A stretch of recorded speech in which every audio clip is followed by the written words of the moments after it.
The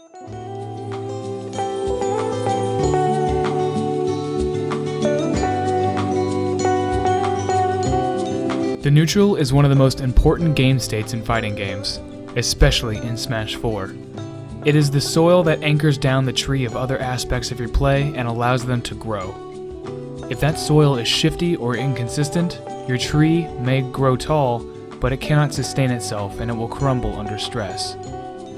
I should probably explain that neutral is when both you and your opponent are on equal playing fields. For instance, the game just started and both of you are standing there. That is neutral. You hit your opponent and you let them land back on stage, you are now back in neutral. You're playing Sheik and you just bouncing fished away from a potential follow-up. You reset to neutral. Neutral is where you see a lot of your opponent's habits and has the potential to break in either your favor or your opponent's. If neutral breaks in your favor, you are now in advantage. If neutral breaks in your opponent's favor, you're in disadvantage. But what determines if a character has good neutral? There are so many factors. Sonic is considered to have a good neutral because he is fast enough that he can keep out of an opponent's effective area while still being able to react to most of their options. Rosalina's is good because she has a Luma to create a buffer zone between her and her opponent's options, allowing her to abstain from committing too hard and allowing her opponent to capitalize and break it in their favor. Sheik has a good neutral because her frame data and jump are good enough that she has quick responses to whatever her opponent does, and does not overextend herself for making a mistake.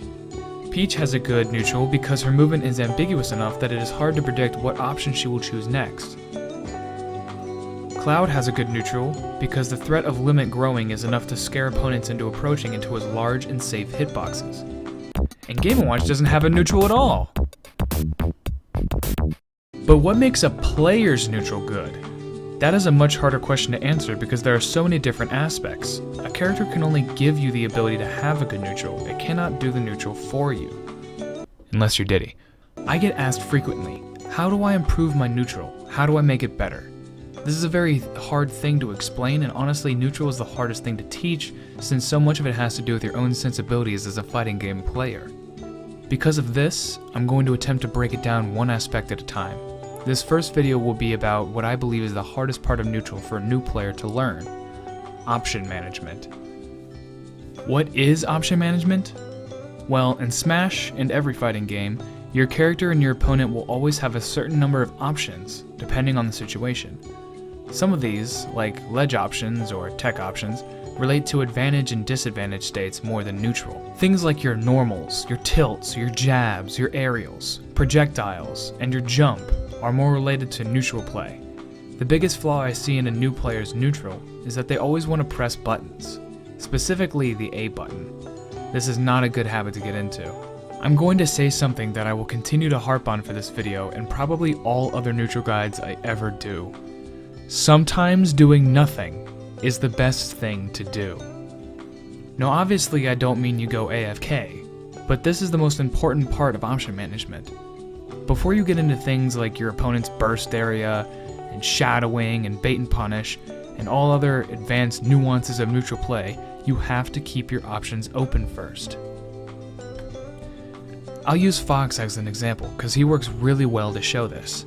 Many novice Foxes I come across see that he has a very safe and very strong back air, and decide that to play defensive, they just need to, quote, space back airs.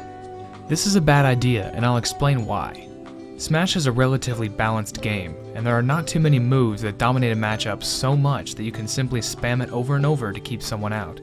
A good opponent will always find a way through this defense. You need to keep your options open. Fox's normals, jump squat, jump height, and fall speed are all short and quick, meaning when he short hops, it's very non-committal.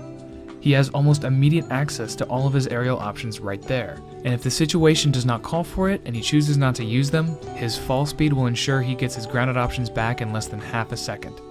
This keeps your toolbox of options open and ready for whatever situation. When you only space back airs, your opponent only needs to find a way around back air. However, if you are patient and short hop now and again, your opponent must take all of your aerials, grounded options, and tomahawks into account within the span of about 30 frames. This is where the majority of mix-ups and conditioning will stem from. The more options you use, the less adaptable you are. In the neutral, you want your opponent to overextend, as that means you get a break in neutral in your favor. However, if you are forced to approach, be it by percent deficit, zoning tools, or what have you, this can make it tricky. Fortunately, option management isn't just for defensive or reactionary play.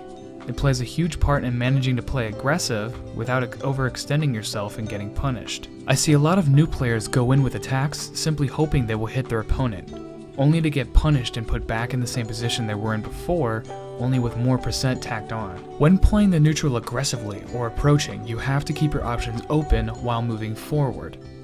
Remember, sometimes doing nothing is the best thing to do. This holds true for approaching as well, only you do nothing while moving forward and establishing stage control. Your opponent will react as you move forward. They have to. Whether they try to fight you off of them, evade behind or above you, or simply retreat backwards and give up some stage control, your opponent will do something in response. When they do, it is important to keep those options open. That way, you have the appropriate tool to respond to each situation. I'll use Yoshi for this example, since many players find he has a hard time getting in when he doesn't have the percent lead. Time after time, I will see a novice play unsafely and play aggressive without being smart about it. If you come in guns blazing with a forward air, your opponent, who at this point still has their options open, simply has to react to the forward air and cycle through their toolbox to find the best response to it. A smart opponent will not likely fall for this linear style. But if you approach smartly and keep your options open, your opponent will not know what you plan to do and fall back on one of those 3 response options I mentioned earlier: fight, evade, or retreat. Usually, a player has a favorite one for a particular matchup, and with proper adaptation and your options still open, you can almost always react to each one of these and punish accordingly. Do that a few more times and suddenly you don't have to approach anymore. It's that simple. When you hear the term outplayed, it is almost always referring to neutral play, where you either read or reacted to your opponent's option, be it aggressive or defensive, and punish them for it. Characters like Sheik with fast movement and response options make it very easy to do this, but it doesn't reward the player for as much as, say, DK, whose slow and limited options require more of an opening to capitalize, but give you much more reward for doing so. There is a lot that goes into a good neutral, and option management is just one part of it. But if you master this aspect, you will find the other parts, the patience, the adaptation, the conditioning, the mind games, etc., will all come naturally off of it. Just keep your options open, your tools at your disposal, and remember that doing nothing is often the best thing to do.